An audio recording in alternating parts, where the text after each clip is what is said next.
Hey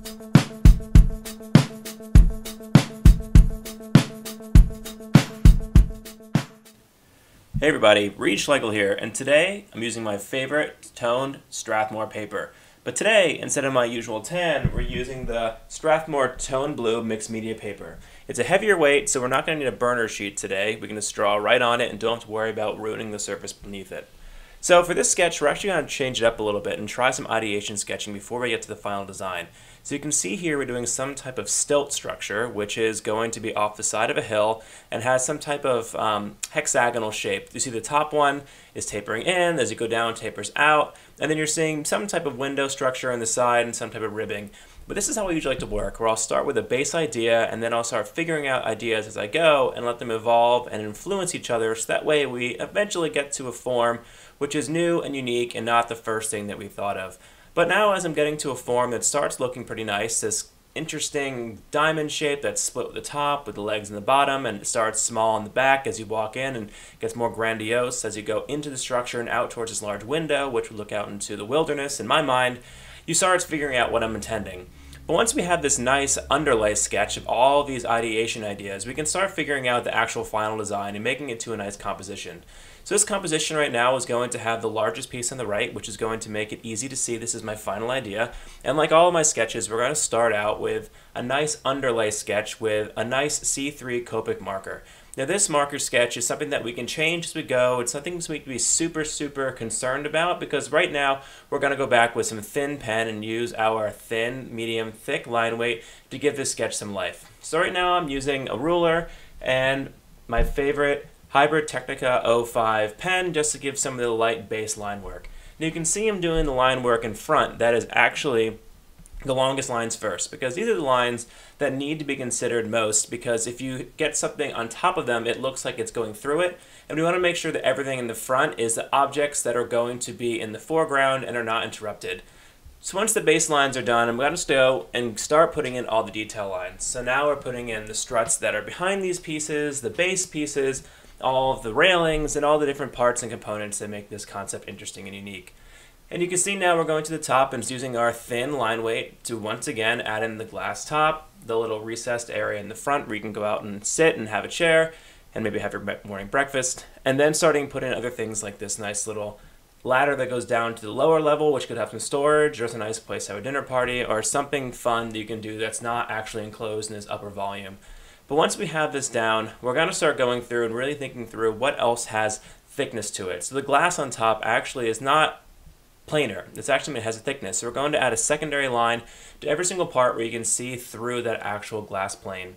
And now we're going to go and add the smaller details of the actual ribs for the railing. We're going to put this nice rib texture on the side of the building, which would be some type of plate metal with folds in it. I imagine this being in a more snowy environment, so it's one that you want to have a nice pitched roof with ribs. That way the snow falls off and doesn't actually crush you inside of it.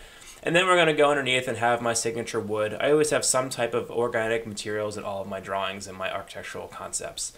So for this one, once we have the main drawing done and we're figuring out exactly how we're going to lay it out, we're going to go down and do a nice side orthographic view. Orthographic views are ones that are perfect to explain all the things that you can't get in your original perspective sketch. And these are great because they're nice and quick and you can get a lot for a very quick bang for your buck.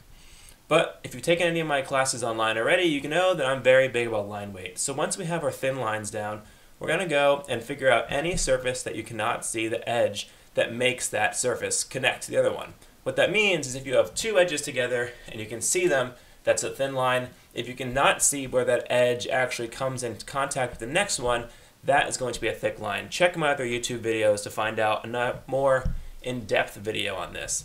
But you can see how now we're getting some more dynamicness and we're actually filling in this with a little bit of weight, which is going to make it easier to tell what's happening from each surface transition. But the way I start my sketches like we just did is basically making a large coloring book. So this large coloring book is going to allow us to have a really clear, defined area in which we can put all of our gray marker and eventually everything else we're going to put into this sketch. So you can see I'm starting with a C7. I started with a Copic traditional first, and then I went to a wide to fill in the area a little more evenly. And then I'm going to a warm C5 on the, warm gray 5 on the bottom. And then I'm going to go and start adding it anywhere else that I don't actually have something defined so far. So right now that could be the shadow underneath the building itself. And once that's figured out, I'm going to start doing some environmental things. I really like having things that are organic, especially when my sketches are so hard and rigid and geometric. So for this one, we're going to use an almost dead C3 wide marker to give that kind of funky, fuzzy texture on the ground that makes it look like it's imperfect, like it's dirt and rocks. And as you can see here, we kind of skipped ahead because my camera actually ran out of memory. Sorry for that. I'll do another video on this next. But basically, this is the exact same thing I do for any of my drawings. We're going to do a lot of texturing, a lot of layering with darks in the center, and it fades out to the outside for the shadow under this building, doing lots of grays mixed with browns and greens for dirt and grass, and then going into under the building and putting some details like some actual wood grain, and then going up into the actual side paneling with the ribs and giving a little bit of shadowing. So this one I picked an easy light source where it's basically from top down. So this would be about high noon. So everything is going to be pretty even. It's either dark on the bottom and light on the sides. But any time of day you're going to have highlights, and I always like to exaggerate my highlights. So in this drawing, we're using a Sakura Jelly Roll pen to give our nice high contrast lights on the edges of all of our corners and everything, like we have on the ridges and the side. And then we're going through a little bit of Prismacolor Verithin pencil to give a little more texture, like you can see we're doing here in the glass, and we're doing a little bit on the sides of the building itself as well. And we're also giving a little bit of a yellow highlight on the inside just to show there's something happening inside and people live there.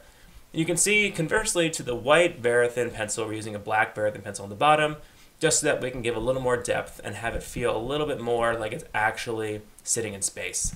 And finally, to make it sit really in space, I'm going to take a little bit of a fat, wide blue marker and put that around the bottom just to make it feel like there's some skyline behind it, and a little bit of white on the top just to make it feel like there's a little bit extra highlight, like there's some type of sky, kind of implying there's clouds behind it. So with this, when it's all done, go and add a little more contrast, a little more detail, add a little bit of a base color to our orthographic sketch, clean everything up, and basically we're ready to put in some annotations. So no sketch is finished without annotation. Annotation is something you always need to tell the reader what is actually going on here if you're not there to speak about it. And always, always, always name your sketches. This one I named The Diamond in the Rough House. I like that name because it's a Scandinavian way to say house.